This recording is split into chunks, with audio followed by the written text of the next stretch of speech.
belajar hakikat. Hakikat itu sudah ujung. Hakikatnya apa? Itu dah. Yang dicari itu hakikatnya. Ente belajar ini hakikatnya apa?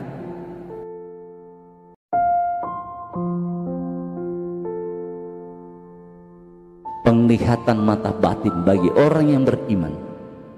Hanya orang-orang yang beriman yang mampu menerima mimpi yang benar, ru'yatu as-sholihah. Ini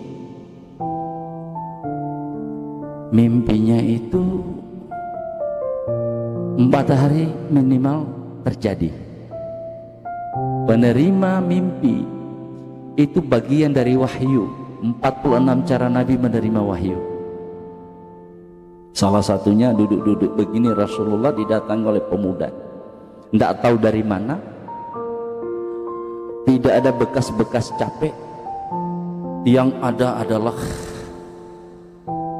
wajah yang ceria, tidak tergambar pemuda ini melakukan perjalanan jauh. Tiba-tiba datang dan asing dilihat oleh sahabat, langsung datang di hadapan Nabi dan menaruh tangannya di paha Nabi, dan Nabi menaruh tangan beliau di paha pemuda, dan pemuda itu membisikkan sesuatu. Itu malaikat Jibril, saudara. Nah, hari ini tidak terjadi lagi, ya, karena Rasulullah sebagai khatamu anbiya, sebagai penutup para nabi, maka urusan seperti itu sudah tidak terjadi lagi. Sama dengan Nabi naik onta, tiba-tiba onta lu duduk. Nah, yang diwariskan, yang setelah Nabi mangkat tinggal satu yang tersisa, bagian dari wahyu 46 cara Nabi itu adalah mimpi yang benar. Penerimanya adalah orang-orang yang beriman, minimal 4 hari dia tidak berbohong, 4 hari dia jaga lisannya semua, maka dia akan menerima petunjuk yang baik.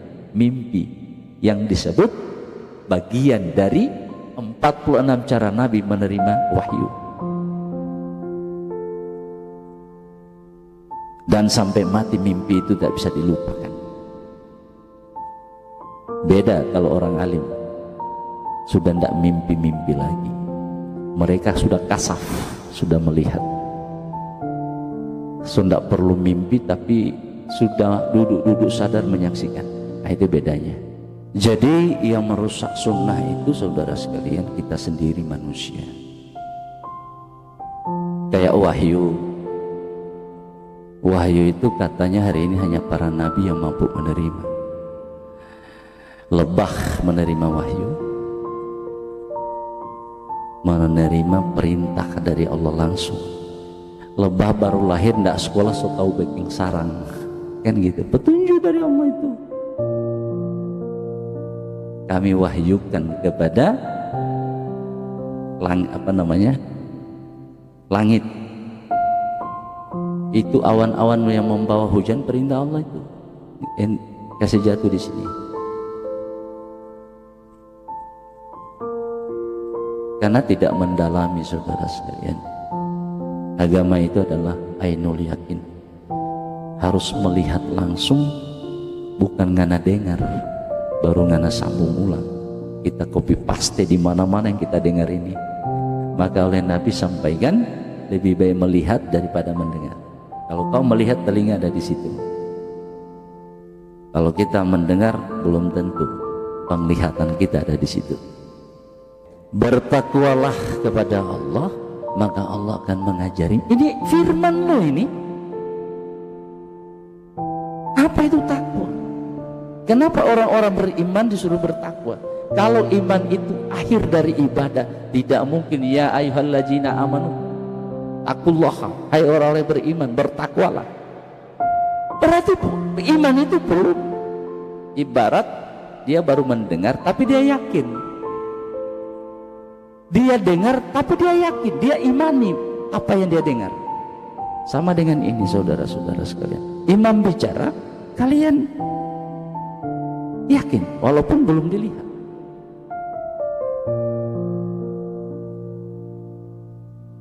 Bertakwalah kamu Takwa itu apa, Imam? Takwa itu adalah hidayah dari Allah. Kita sudah mampu menyaksikan apa yang dirahasiakan oleh Allah. Surga neraka cuma kabar, ya kan? Bertakwalah kamu maka aku mendidikmu, kata Allah. Allah akan bukakan rahasia-rahasianya kepada yang bersangkutan, supaya benar itu benar, salah itu salah. Penglihatannya sudah Allah, semua tindakannya sudah dari Allah datangnya, sudah Allah didik. Takwa itu apa? Itu awal kita menyaksikan kebesaran Allah, yaitu ma'rifatullah. Iman itu kan masih sebatas saya dengar, belum saya lihat. Maka perbanyaklah mengingat Allah. Segala tindakan, segala gerak-geri itu atas izin Allah. Maka bertasbihlah kepadanya.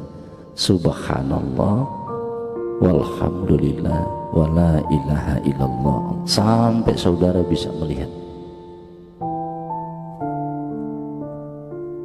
Hanya orang-orang yang beriman yang mampu mi'ras kehadiratullah, merindukan, sangat rindu kepada, begitu dibuka mata tiada, dia berharap perjumpaan secara gaib, pertemuan hamba Allah yang betul-betul Nabi Musa sebagai kalamullah. Nabi Musa itu bicara dengan Tuhan. Jadi perjumpaan ini antara Nabi Musa dan Nabi Khidir, ini maksudnya ini. Nabi Musa itu beliau pemegang kitab, nggak bisa keluar dari kitab itu. Sedangkan Nabi Khidir itu adalah sosok manusia yang Allah didik langsung. Nah, Nabi Musa itu tidak bisa, beliau melihat sesuatu yang bertentangan dengan kitab, langsung dihajar, jangan. Makanya Nabi Musa kalah telak, cuma dibatasi jangan bertanya lewat 3 kali. Akhirnya yang unggul siapa di situ? Adalah ilmu yang turun langsung dari sisi Allah yang disebut laduna ilma. Kalau belum melihat, saudara jangan ngotot. Kalau baru sebatas mendengar, saudara jangan ngotot untuk benar, saudara sekalian. Mari kita merendah hati. Insya Allah kita selalu dijumpai di absen oleh aparat-aparat Allah, malaikat. Kita insya Allah dijumpai dalam keadaan rindu, cinta, dan mengharap, selalu hadir setia di hadapan Allah Subhanahu wa Ta'ala.